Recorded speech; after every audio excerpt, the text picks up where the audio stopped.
É um...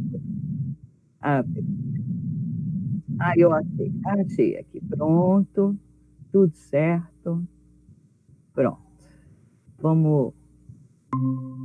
Eu vou conferir para ver se vocês vão estar acompanhando. Vou aumentar. Tá bom para vocês? Tá excelente, professora Celi. Aqui é Samir falando. Prazer imenso em lhe receber nesse nosso ambiente virtual. A Liga de Educação Médica aqui da Universidade Federal de Pelotas, que a gente chama de Leiga, né? Tem uma longa história por trás, mas para o público que está nos escutando, a professora Sueli é da Associação Brasileira de Educação Médica, da ABEM, e eu tive o prazer de a conhecer em 2017, no Congresso, no COBEM, Congresso da Associação Brasileira de Educação Médica, em Porto Alegre, numa oficina belíssima, né, que me cativou pelo título, que era Comunicação, e a professora Sueli, então, aceitou o nosso convite, e é uma honra recebê-la. Eu tenho certeza absoluta que quem estiver acompanhando terá alguns preciosos minutos de aprendizagem sobre educação médica. Obrigado, professor Sueli. Com a palavra, então, a apresentadora. Nossa, fico até, assim, sem palavras para dizer. Perdi as palavras, né? Então, muito obrigada. Só lembrar também, eu sou professora da Universidade Federal de Santa Catarina e das faculdades Pequeno Príncipe. No momento, eu sou diretora secretária da BEM, e eu fiz o Instituto Regional Faimer Brasil, que é de educação médica, e também me formei como tutora pela Academia de Comunicação na área da saúde. Quando vocês me fizeram um convite, professor, eu fiquei pensando o que eu poderia trazer para vocês, já que eu vi que a Liga ela tem um foco na semiologia médica. Então, eu até perguntei para o Murilo se ele queria que eu mais trocasse algumas ideias e reflexões, ou se fosse uma coisa mais tipo meio aula dando dicas. E a preferência, então, foi mais tipo meio aula dando dicas. Então, eu vou fazer uma apresentação, ela é um pouco mais focada em, assim, o que a gente pode fazer para centrar as relações, né? Como é que eu posso fazer um encontro e com uma comunicação centrada nas relações? E por que esse nome, centrado nas relações? Então, o objetivo vai ser apontar alguns elementos fundamentais do encontro clínico, no qual a comunicação permeia todo o processo, comparar dois modelos da visão médica e apresentar estratégias para se comunicar, centrando-se na comunicação, nas relações. Eu acho que cabe a gente iniciar lembrando que comunicação, profissionalismo, prática reflexiva e excelência no que a gente faz são inseparáveis. Então, por quê? Não adianta eu querer fazer uma comunicação lindíssima se eu não tiver um comprometimento real com o paciente, se eu não tiver honestidade e integridade. Então, se eu for fazer uma comunicação e não tiver o comprometimento, eu vou ser uma cínica e, na verdade, eu não vou estar me preocupando com os desfechos para o paciente. E, nesse caso, a comunicação é para o paciente e para nós, nesse processo, crescermos juntos. Também o respeito a cada um, a dignidade, a liberdade de escolha, a diversidade de perspectivas, valores, papéis e responsabilidades. E esse respeito ele tem que começar a ser cultuado, cultivado, nutrido na formação entre nossos pares e também entre professores e alunos, que é ali que deve começar a ser respeitada essa diversidade de tudo que é tipo de perspectivas e escolhas. Além disso, a gente tem que ver que a gente está trabalhando na medicina em prol dos interesses dos pacientes. Então, os meus interesses, eles ficam abaixo dos interesses dos pacientes. Todos os esforços que eu fizer, é para que eu consiga bons desfechos para os pacientes. Além disso, eu tenho que ter uma plena noção dos meus limites profissionais, tenho que garantir privacidade, confidencialidade. Desculpem, gente, hoje eu falei 4 horas numa aula. Segurança, respeito e estar sempre lutando pela promoção da autonomia do paciente e seus familiares. Os valores humanísticos, temos também que ter responsabilidade social, responsabilização pelos nossos atos e, dentro do profissionalismo, a gente tem a comunicação com os outros e consigo mesmos, ou seja, nós temos que trabalhar o nosso autoconhecimento, o cuidado, o equilíbrio, aceitar feedback e saber dar feedback apreciativo e ter adaptabilidade. Então, eu gosto muito da Mafalda, que ela coloca, né? Compreensão e respeito é o que mais importante na convivência com os demais. E, principalmente, acreditar que ninguém é melhor que ninguém. E aí, tem um outro quadrinho que é opinião e respeito, fascismo eu combato. Eu acho que é importante a gente saber quando começa uma violência. Então, quando começa uma violência que perdem o respeito pela gente, é uma outra coisa. Mas a gente vai sempre tentar trabalhar em prol desse respeito, tentar chegar que um respeite o outro e o outro a um. E nós temos um papel grande nesse concerto que a Mafalda tenta dar no mundo, que a gente pode ajudar muito. A gente está vendo no Covid como nós e toda a equipe de saúde tem sido impecável em investir esforços para a gente poder ajudar os pacientes.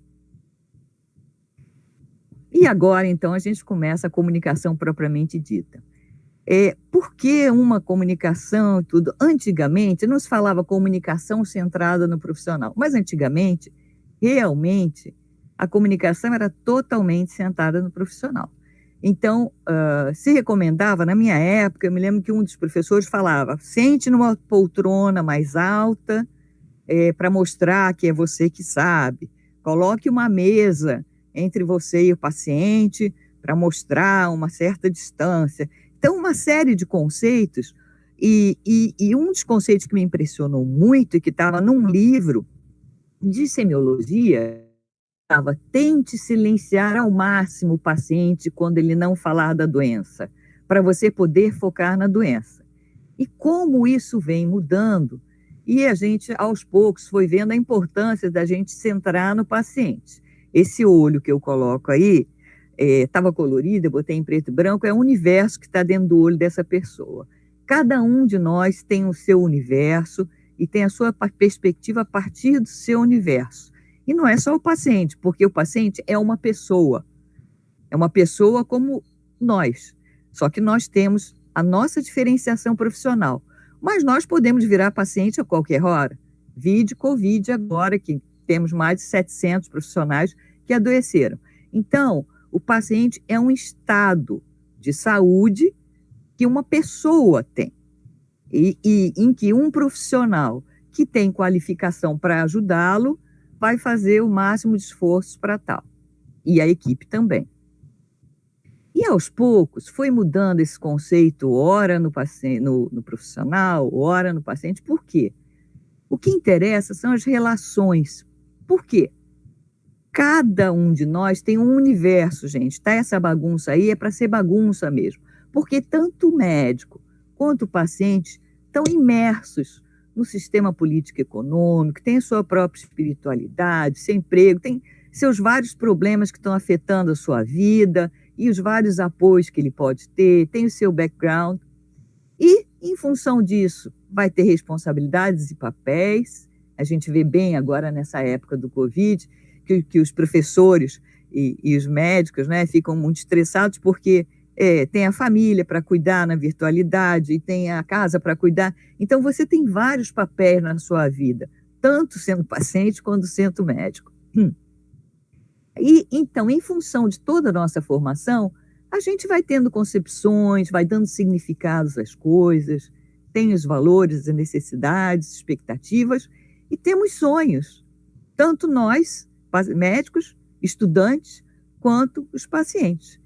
E Todos nós temos conhecimentos, atitudes e habilidades que devem ser valorizados. O que acontecia antes é que a gente achava que só por saber que a gente é profissional, ninguém sabe mais nada. Não é bem assim. O paciente pode ensinar muito para a gente. Inclusive, eu aprendi muita medicina com o próprio paciente. Basta a gente ter essa abertura para aprendizagem e sair dessa posição de poder. Por que a gente preconiza tanto que uma comunicação profissional efetiva seja feita? Porque já está bem comprovado que para o paciente, quando você centra nas relações, e que vai acontecer nessa interação entre aquele médico que chegou com aquele mundo dele, que às vezes está cansado, deu plantão, e que o paciente não tem nada a ver com isso, e o paciente que tem as suas preocupações, e é nesse encontro que vão se tecendo as relações. Se a gente consegue tecer relações bem efetivas e uma comunicação que o paciente e o médico consigam se comunicar realmente, o paciente se sente apoiado, integrado, consegue entender melhor os problemas deles e as opções, ele vai pactuar as opções para poder ver o que ele melhor pode fazer e o médico vai tentar adaptar isso. E com isso, claro, se eu tenho as melhores opções que eu posso fazer, eu compreendo meus problemas, eu vou me responsabilizar para cuidar da minha saúde, vou ter mais autonomia e vou aderir ao tratamento.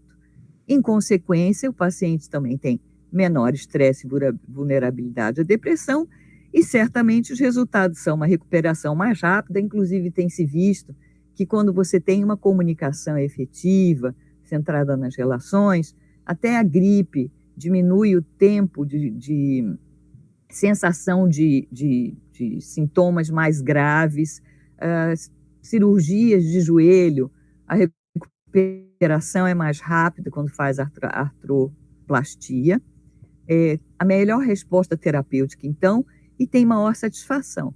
Mas, poxa, é só para o paciente que fica satisfatório? Não. Para o profissional de saúde também. Claro que se você conversa, você consegue investigar melhor, o paciente consegue falar mais, você tem maior sucesso diagnóstico, você consegue entender o quadro inteiro para poder chegar nesse diagnóstico, você tem maior sucesso terapêutico, você pactuou com o paciente o que você vai fazer e ele, então, tem todas as condições de seguir o que está prescrito, porque ele pactuou contigo, tem menor incidência de processos por erros, maior satisfação e menor estresse. Então, é uma via de mão dupla. E aí eu trago um cenário fictício para vocês e vou pedir para vocês avaliarem. Eu não sei como é que a gente vai fazer isso, que eu pedi no chat, mas a gente vai dar um jeito. Então, vamos imaginar um cenário fictício. A gente está lá no ambulatório de clínica médica, no hospital de vocês, onde o número médio de pacientes por turno de 4 horas é de 10. Isso dá uns 14, 15 a 16 minutos por paciente. O doutor Joel se despede do terceiro paciente, leva ele na porta, chama o quarto paciente, que se chama Jonas. Recebe ele muito cordialmente, apresenta-se, convida-o para entrar e se sentar. Em seguida, ele começa a consulta. Então, qual é o seu problema? E o Jonas responde: eu estou com muita dor de cabeça. Bom, daí, o doutor Joel continua a consulta e vai explorar essa cefaleia e começa a fazer anotações no computador. Há quanto tempo você sente a dor de cabeça? Como é que ela é? Em aperto, pontada, em opressão? Ela irradia? Para onde? Qual a intensidade? Numa intensidade de 0 a 10, onde 0 é muito branda e 10 é a pior, como é que ela é? E ela piorou? E há quanto tempo que ela está acontecendo e vem piorando? Quantas vezes ela ocorre por semana ou mês? Que horário específico? Quanto tempo dura? Que fatores precipitam e aliviam? Quais são os sinais e sintomas associados? Teve alguma consulta prévia? Que exames foram pedidos? O que foi prescrito? Você já tomou alguma medicação? E aí ele cerca a cefaleia parte para o exame físico detalhado. O Dr. Joel é um médico bem, né, preocupado, analisa cada detalhe do exame físico e depois comunica para o Jonas que não encontrou nenhuma alteração, explica para ele as hipóteses diagnósticas e faz a prescrição. Levanta-se, leva o Jonas à porta e chama o próximo paciente. Ok? Alguém fala assim? Nós estamos aqui escutando e acompanhando, mas eu sou meio que o concurso, né? 33 anos de formado. Eu vou esperar, vou pedir para a Gabriela, ou Gabi, tu está nos escutando aí, Gabi? Tu tens o chat do pessoal, dos meninos que acompanham aí? Tem alguém que está participando, os estudantes? Eu não queria sair da apresentação, mas eu posso sair da apresentação e olhar o chat. Não. Eu quero saber que nota o Dr. Joel vai ganhar. No atendimento do Jonas, aí, com uma dor de cabeça, né, veio no consultório, um ambiente bem movimentado, pelo jeito, né? Sim. Um pouco dentro da nossa realidade mesmo, infelizmente não é o adequado, mas é o real, né? Não sei, eu quero saber o que eles acham. Vamos ver o que é... Ninguém vai dar uma nota? Tem quantas pessoas assistindo? Então, eu vou fazer assim, eu vou pedir para você, tem o ícone de levantar a mão? Tem. Eu vou pedir, pessoal... quem dá uma nota de 9 para cima? Pessoal, levanta a mão aí pra gente nos comentários. Quem daria uma nota entre 9 e 10 para o doutor Joel? O pessoal não precisa se sentir assim intimidado que o João está fazendo prova, viu? É só para dar seguimento. Na oficina que eu fiz com a professora Sueli, lá em Porto Alegre, em 2017, ela fez uma brincadeira também que foi sensacional, eu me lembro até hoje, assim, então, assim, aproveitem, ela vai dar seguimento nisso. Fala, Gabi. Bom, o Rodrigo Nogueira, ele deu nota 6, e a Olivia deu 7. Então, eu não quero os nomes das pessoas, eu quero saber quantas pessoas, mais ou menos, dão as notas. Para quem deu uma nota 7, por que essa nota foi tão baixa? Pessoal, Dr. Joel, coitado, olha aí o Dr. Joel, ele perguntou tudo da cefaleia. Eu arrisco, não deixou o paciente falar. Podem falar, podem abrir o microfone. E Gabi, a verdade é que ele fez todo como é que vocês chamam? O decálogo da dor. O decálogo da dor. O decálogo da dor deve vir do mesmo livro que mandava botar uma cadeira assim bem alta, né? Uma cadeira para uma mesa separando, é de uma época... Professor Samir, eu julgamento deixe seus alunos. Isso aí também, olha, uma coisa que a gente aprendeu em SEMI o semestre passado bastante também, foi que a gente tem que deixar o paciente falar. Você não pode induzir a consulta, você tem que deixar o paciente falar tudo, e quando ele terminar ainda você tem que perguntar no final, mais alguma coisa. Muito bem. Então, vocês já estão no caminho da consulta, né? Então, é isso. Eu acho que no biomédico, gente, eu dava praticamente 10 para ele. Ele realmente, essa parte não pode faltar. O que faltou foi essa parte inicial.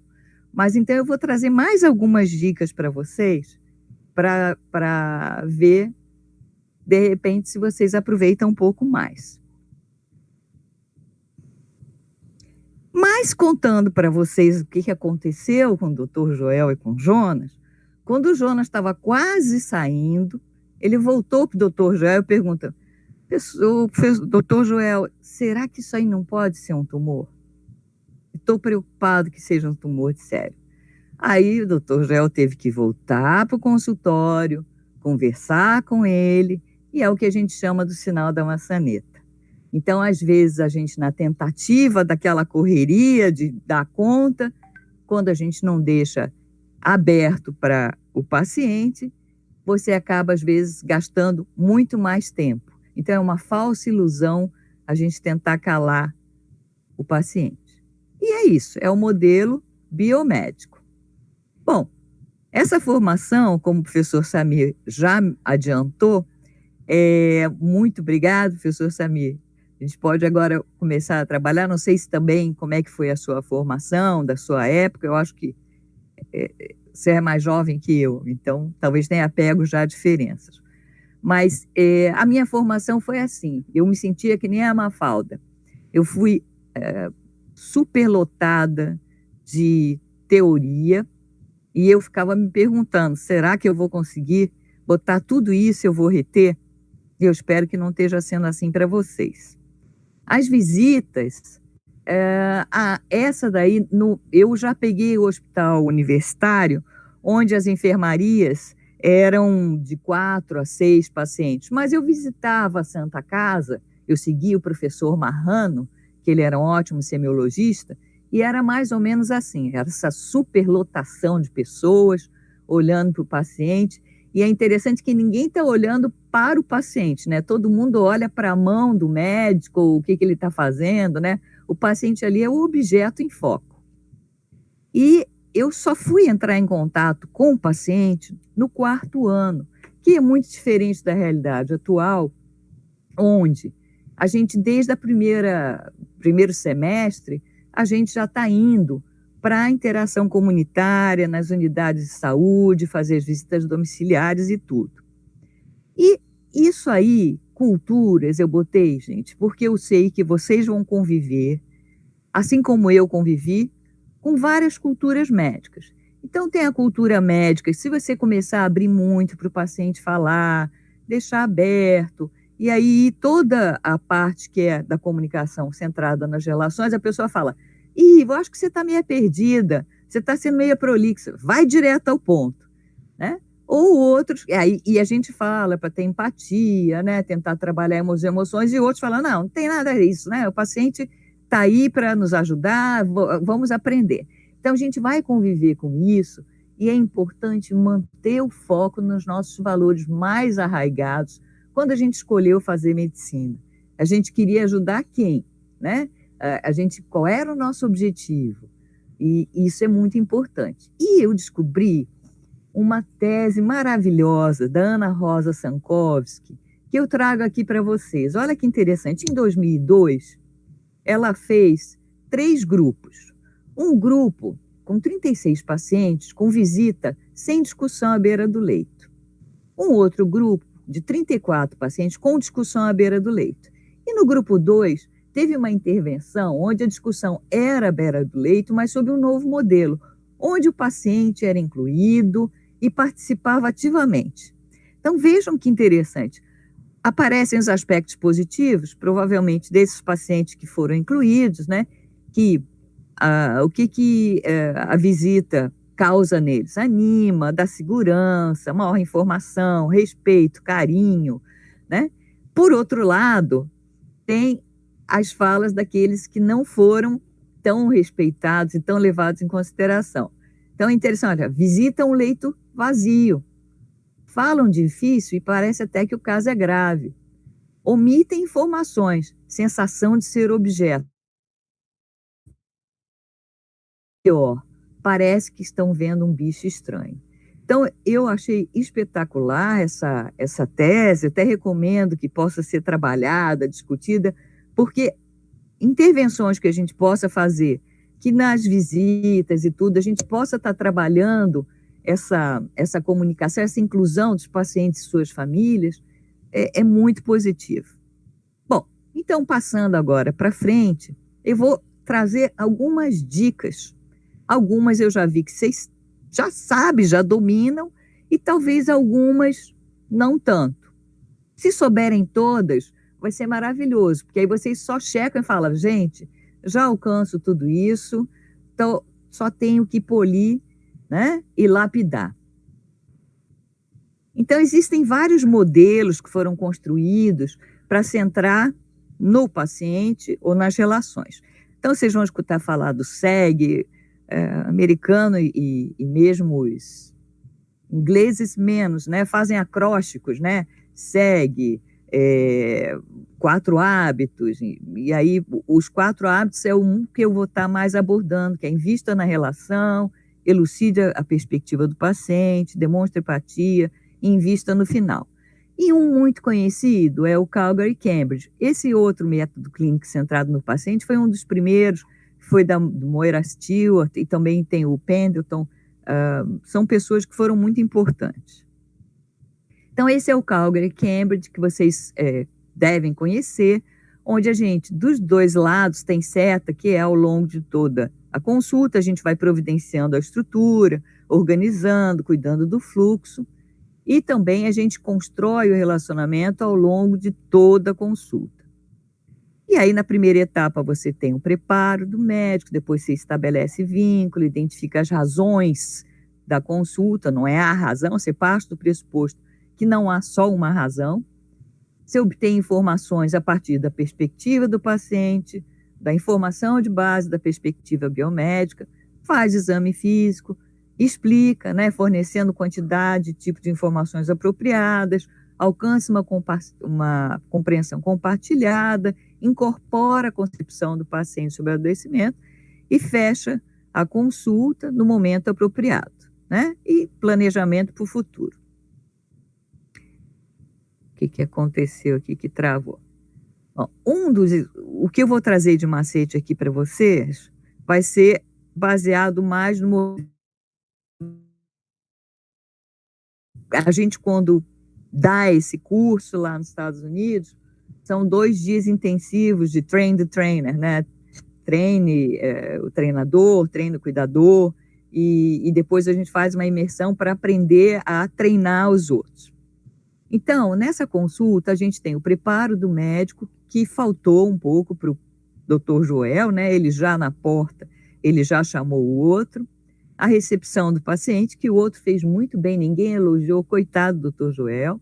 Depois tem o início da entrevista, as informações, você parte para o exame físico e compartilha informações, plano e finalização. E a resposta às emoções, ela vem ao longo de toda a consulta. Sempre que aparece, que tiver uma oportunidade, a gente trabalha dando esse retorno. Então, nesse cenário fictício, a primeira coisa que o Dr. Joel devia ter feito era dar uma paradinha, volta para o consultório, ver como é que está o fluxo, ver o tempo, como é que está, ver se os móveis não estão tudo bagunçado, material tudo espalhado, dá uma olhada no prontuário, por exemplo, nesse caso ele vê que é a primeira vez, e dá uma respiradinha, né? Aquela respirada básica, como vocês fazem antes de fazer uma prova. E aí, então, como seria? Ele se despede do terceiro paciente, prepara-se antes de receber Jonas, verifica que esta é a sua primeira consulta, organiza o ambulatório, respira e então vai até a porta, chama o paciente pelo nome, recebe-o cordialmente. Cumprimenta, apresenta seu nome e a função. Muitos de vocês vão estar, ora, como terceiranistas, quartanistas, internos, residentes. É importante isso não tira o nosso merecimento, muito pelo contrário, isso mostra a nossa capacidade de estar mostrando para o paciente quem nós somos. E convida, então, ele para sentar. E aí, inicia essa entrevista. Então, existem alguns macetinhos que a gente tem preconizado. Então, no início da entrevista, a gente preconiza que se crie um vínculo inicial para depois obter a lista de preocupações e então pactuar a agenda. Como é que a gente vai criar esse vínculo inicial? Se você estiver atrasado, geralmente você acha que o paciente tem que entender porque o teu carro bateu ou porque te chamaram lá em cima. Não. Você tem que pedir desculpas porque você está atrasado e valorizar o tempo do paciente, porque não é só o teu tempo que é valioso. Então, uma boa maneira de falar, olha, desculpa pelo atraso, eu sei que teu tempo é valioso. É importante a gente estar centrado no paciente, que deve estar esperando há 4 horas, sem comer, pode ter vindo lá de outro lugar, de ambulância, e ele é mais importante. a gente verifica se ele está confortável, se ele está bem. Geralmente a gente pergunta se está tudo bem, adapta a linguagem, o ritmo, a postura.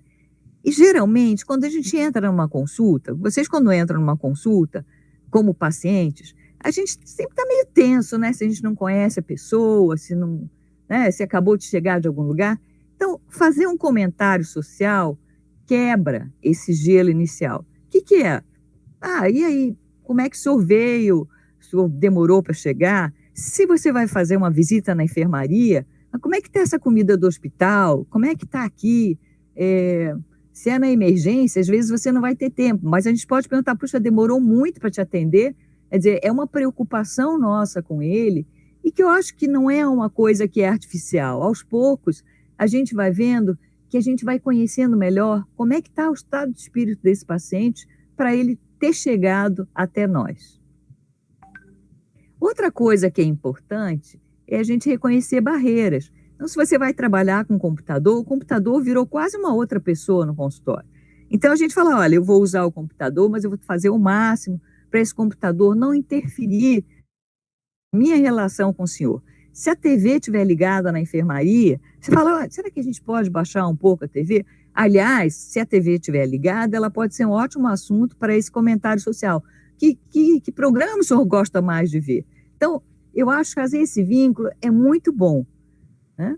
E sempre que aparecer algum momento emocional, pare de digitar. Então, vocês viram que até agora a gente ainda está criando vínculo. E então, agora, a gente conhece. Então, vamos começar com uma lista de preocupações ou queixas, que estou chamando de você, porque eu estou considerando que é o Jonas, que você gostaria de abordar hoje. Ou eu gostaria de saber o que você quer abordar hoje, o que preocupações fizeram que você procurasse atendimento. E isso que já foi ressaltado, e eu agradeço, né? Que mais? Algo mais? Não lembrem que é sempre o algo mais, é o convite, né? Se a gente limitar, é só isso, a gente está falando, para por aí. Então, o convite é o que mais, algo mais. E aí, o que eu quero dizer para vocês, que eu acho que, na verdade, já que podem abrir o microfone, qual é o número de queixas que um paciente de atenção primária geralmente tem? Podem chutar. Por consulta. Isso, quando ele procura ali. Olha, deve ter pelo menos umas 4, 5, assim, em média, eu acho. Se fosse assim, é 2 a 3. Então, o paciente geralmente não tem tanta, viu? O senhor sabe que... como a gente diz aqui no Sul, seria assim, tirei pena do bicho. Como é que é isso? O que isso significa? Tirei pena do bicho, o tiro passou perto. Ótimo, adorei. Tirei pena do bicho. Gostei. Adorei essa. Então, tirou pena do bicho aqui. E o pior é que é importante saber que nem sempre a primeira queixa é a principal. Por quê? No começo o paciente testa, né? Para ver se ele vai confiar em você, como é que você reage, para ver se aquela outra queixa, que às vezes preocupa ele, mas que pode te causar uma certa reação, ele quer saber como é que você é, né? Vocês também devem fazer isso como pacientes, né? Então, se a gente diminuir obter todas as preocupações, a gente vai diminuir mais as questões no final e o sinal de maçaneta consequentemente. Ou seja, o paciente, quando ele sair, ele está totalmente resolvido. Mas vamos supor que na hora de tirar a pena do bicho, fosse 5 mesmo. Aí, às vezes é muito difícil você abordar 5 se não forem conectadas umas com as outras. Então, o que você vai fazer? Você faz uma síntese do que foi falado, esclareça as prioridades do paciente, se tiver mais de 4, o que é mais importante, adiciona a tua lista, às vezes se tem outras preocupações que você também quer ver, e se, no caso do C5, mais as minhas preocupações, a gente vai fazer uma pactuação. que a gente vai abordar hoje, e aí vamos marcar uma consulta em breve, um retorno em 15 dias. Então, exemplo, bom, entre o que você mencionou, quais são as 3 questões que mais te preocupam? Qual seria mais importante para começarmos? Aí vamos supor que eu tenha, né?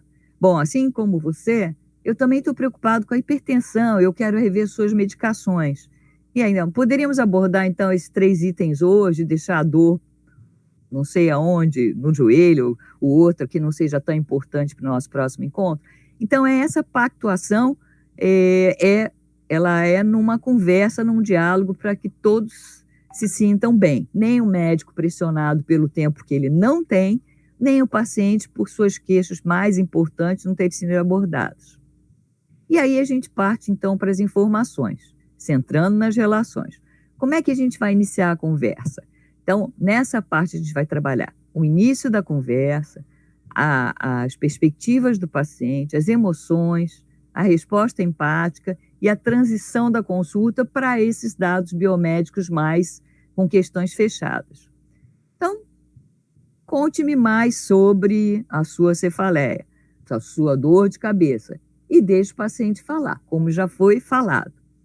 E aí, essa escuta atenta, eu espero que vocês tenham praticado bastante, porque a escuta é uma das coisas mais difíceis de fazer, porque nós temos muitos preconceitos, temos muitas opiniões, temos muitos julgamentos, e à medida que a outra pessoa fala, a gente tende a falar, eu também, mas eu não faria isso.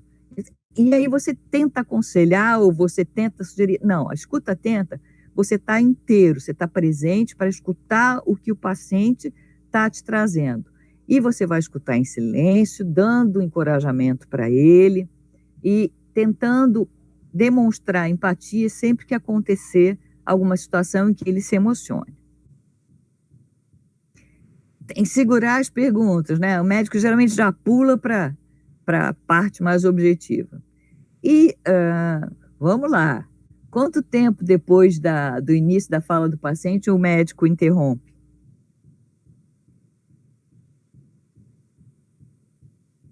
Quanto tempo leva para o médico interromper um paciente, gente?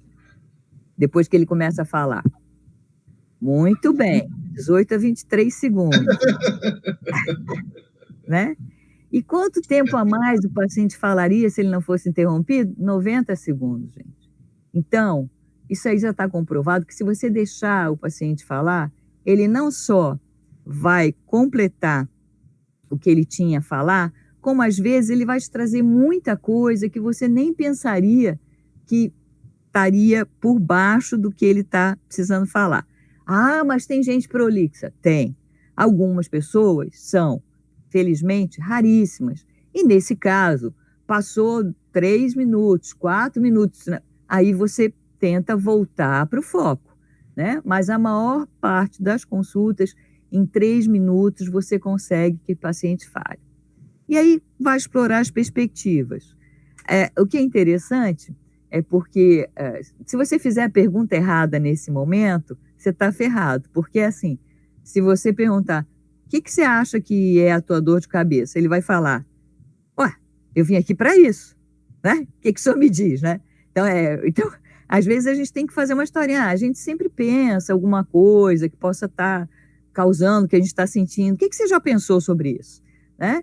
Então, a gente convida a pessoa a trazer a ideia dela, e não a hipótese diagnóstica que você vai fazer no fim. E o que você espera da nossa consulta? Eu fiz uma pesquisa com uma ginecologista sobre líquen escleroso vulvar. E ela acompanhava as pacientes já há mais de 15, 16 anos. E a gente fez uma abordagem qualitativa e perguntava os significados para ela, que é uma doença muito ruim, ela acaba dando dificuldade para a pessoa se relacionar sexualmente, causa prurido, causa uma série de problemas. Mas uma das coisas que a gente perguntava é quais eram os significados e também o que ela achou que tinha causado aquilo. E a médica que acompanhava há 18 anos, ela ficou envergonhada de nunca ter perguntado isso. Por quê? A gente descobriu que muitas delas achavam que era porque tinha sido contaminado num procedimento. Uma delas disse que ela ia casar e os pais proibiram, e a partir dali ela nunca mais quis ter relações e Deus. Então, cada um cria uma história, e a gente até tem que ver o quanto que possa estar indo ao encontro do que a gente vai investigar, mas é importante o que significado que tem aquilo.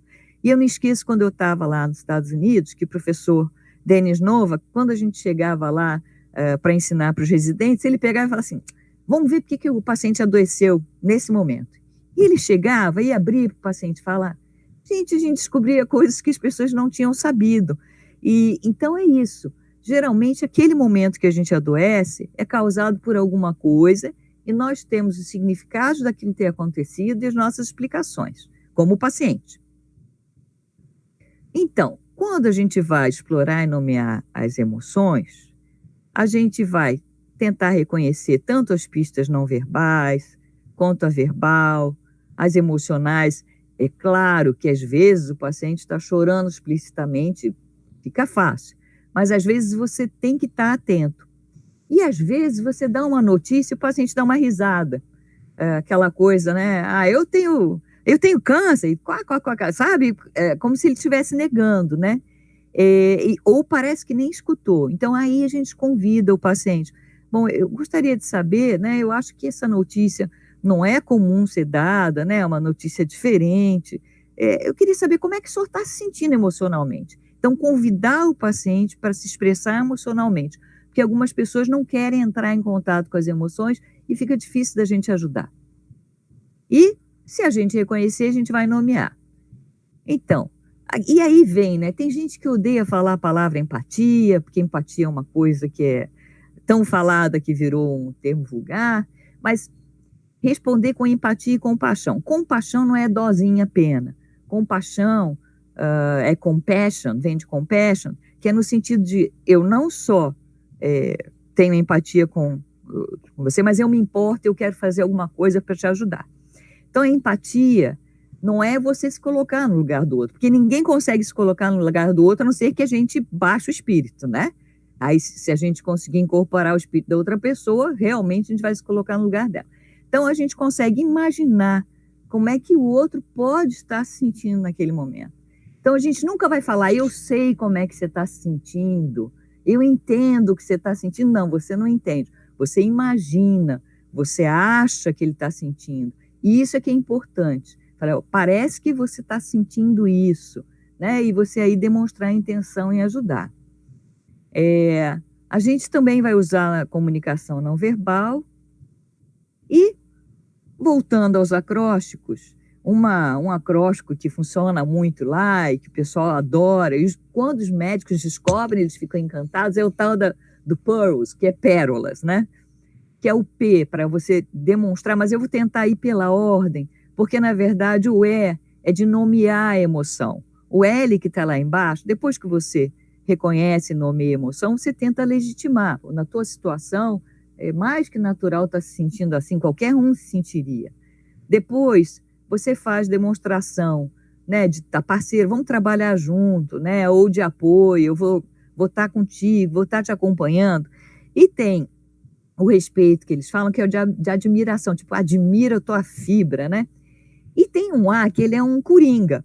Ele tanto é pelo reconhecimento, obrigado por compartilhar comigo, mas também tem o desculpas, porque às vezes você está no meio de conversar com a pessoa, você está conversando, está correndo tudo bem, e você vê que ela fecha o rosto. Isso acontece em qualquer lugar. Às vezes você está conversando com um amigo, está conversando com o namorado, com seu marido, esposa, e é a hora da gente falar, opa, peraí, desculpa, eu estou achando que aconteceu alguma coisa, desculpas, você podia me explicar o que aconteceu? A hora a gente deixar passar, a coisa só piora, conflito danado. Então, é isso, né? Vamos trabalhar juntos, você parece estar se sentindo assim, grata por compartilhar, admiro sua força, conte comigo. Então, são expressões que a gente pode usar. A gente vai usar todas as expressões? Não, gente. a gente vai usar uma, duas cada vez, senão é impossível a gente ficar. Esse acróstico, ele serve para a gente, puxa, mas eu estou sentindo essa emoção do paciente, estou sentindo que ele está emocionado, o que eu posso fazer? Como é que eu posso falar? E às vezes foge as palavras, porque a gente não sabe como se exprimir. E se a gente não nomear, o paciente não sabe que você está sentindo empatia. Por quê? Como é que você vai dizer que você percebe como é que ele está? Então, é importante a gente nomear. O que tem se visto é que quando você tem afirmações de empatia, as consultas duram menos. Então, viram que entre clínicos que responderam às pistas emocionais dos pacientes, as consultas duravam, em média, 17,6 minutos, enquanto que aqueles que não responderam foram 20. E entre cirurgiões, que aqui é um tio, desculpa, as consultas passaram para 12,5, né, e os que não responderam era 14. Bom, passada essa etapa, a gente passa para a coleta do como o Joel fez. Mas você faz uma síntese, vê se você entendeu direito, pede para o paciente esclarecer e explica, olha, agora eu vou mudar, eu vou fazer questões mais fechadas, e aí você começa. E sempre se conectando. Faz o exame físico, sempre explicando o que você vai fazer, pede permissão antes de fazer o exame físico, e acabado o exame físico, vai essa parte é que eu acho que eu posso contribuir mais com vocês, com dicas. Existem umas dicas que eu gosto muito, que eu aprendi depois mais velha, e que depois eu comecei a usar com os meus pacientes, foi muito profícuo. Então, você vai compartilhar as informações de plano, você vai avaliar a compreensão, vai resumir, esclarecer e finalizar a consulta. Essas 4 etapas, nessas 4 categorias, tem algumas habilidades que a gente pode usar para nos ajudar muito. Então, a primeira coisa que você vai fazer é abordar o início dessa parte com base no que o paciente falou. Então, se o Jonas estava com a preocupação que fosse um tumor, você vai resgatar, olha, depois que eu ouvi tua história, fiz o teu exame detalhado, me parece que você não tem tumor. O que você deve ter aqui é enxaqueca, né? Então, eu tiro esse medo que ele tem e eu mostro ali que a gente fez um exame que pode até explicar por quê, né? E na explicação a gente vai ter outras dicas, né? Então, depois você vai fornecer informação aos poucos e verificando a compreensão. E aí, esse macete eu acho maravilhoso. Você sempre pergunta a compreensão do paciente, você reflete e você fala um pouco mais. Então, por exemplo, nesse caso do Joel, eu falei, você parece ter enxaqueca. Então, eu vou perguntar, o que você entende por enxaqueca? Você já escutou falar, e aí eu adiciono informações. Então, o que você já ouviu falar? Aí o Jonas, por exemplo, falou, minha mãe sofria bastante com ela. Aí eu vou refletir no sentido não de ficar pensando, mas refletir o que ele me falou. Nossa, parece que era bem forte, que ela sofria muito, né? E aí você fala mais um pouco. Bom, atualmente a gente tem ótimas medicações e acho que o medicamento X, Y, Z pode ajudar você a melhorar. Aí voltamos para o novo ciclo do ar, né? A primeira pergunta, o que você sabe sobre medicamento? Então, se a gente sempre ficar nesse circuito, você sabe que o paciente vai resgatar, então você não vai ensinar para ele, porque é muito chato quando você sabe tudo, e outra pessoa e você só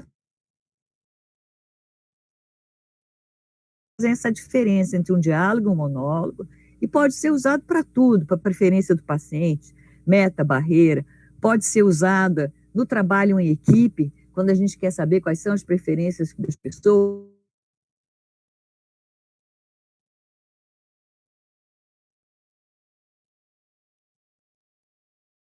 Durante uma adesão. Então, por exemplo, aliás, esse aqui é um exemplo de um remédio para hipertensão, gente, porque normalmente o médico não fala.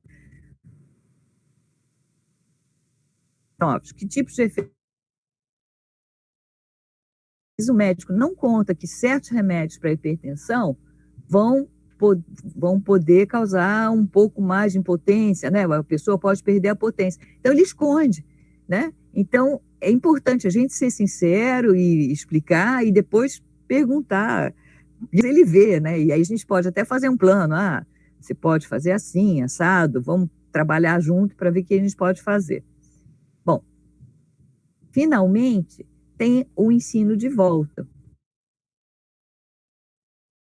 Levar melhor resultado, promover mais adesão e propiciar planejamento colaborativo. É simplesmente você fazer o pedido para que a pessoa faça um resumo para você, mas não, você não vai dizer, você entendeu? Então me diz o que você entendeu. De jeito, vai botar a culpa na gente. Puxa, gente, mas como eu falei, você podia me dizer nas tuas palavras o que a gente combinou? Ou, quando você sair daqui e encontrar com a tua família ou teus amigos, o que você vai falar com ele que a gente combinou? Prova contigo para ver se você entendeu, né? E aí, quando a pessoa expressar, você vai colocar um ótimo resumo e vai adicionar alguma coisa que possa ter ficado para trás, caso você não tenha, o paciente não tenha absorvido tudo. E aí você vai terminar a consulta estabelecendo os próximos passos, o que você recomenda, quando é que vai ser a próxima comunicação, e a gente ainda vai perguntar, que a gente vai convidar, não vai perguntar, você tem alguma dúvida? Não. O grande macete do professor e do médico não é perguntar, gente, o que vocês não entenderam? Gente, o que vocês, né, que vocês querem explicação? Não. É convidar as perguntas. Que outras perguntas você tem? Né? E aí a gente vai depois se despedir, vai esclarecer, se despedir, né? E mostrar a nossa simpatia. E a gente já chegando ao final, eu não sei se todos conhecem a escutatória do Rubem Alves. Se vocês esquecerem qualquer coisa, lembrem da escutatória do Rubem Alves para poder auxiliar o seu paciente, o seu parceiro, o seu colega, né? Vocês agora, então, nessa época que a gente está passando pelo Covid, que tanta angústia, tanta ansiedade é causada, escutar um ao outro é muito importante. Então, o que o Rubem Alves fala é que o que as pessoas mais desejam é alguém que as escute de maneira calma e tranquila, em silêncio, sem dar conselhos, sem que digam, se eu fosse você. A gente ama não é a pessoa que fala bonito, é a pessoa que escuta bonito. A fala só é bonita quando ela nasce de uma longa e silenciosa escuta. E é na escuta que o amor começa e é na não escuta que ele termina. Então, eu queria agradecer a vocês o convite. Opa, acho que eu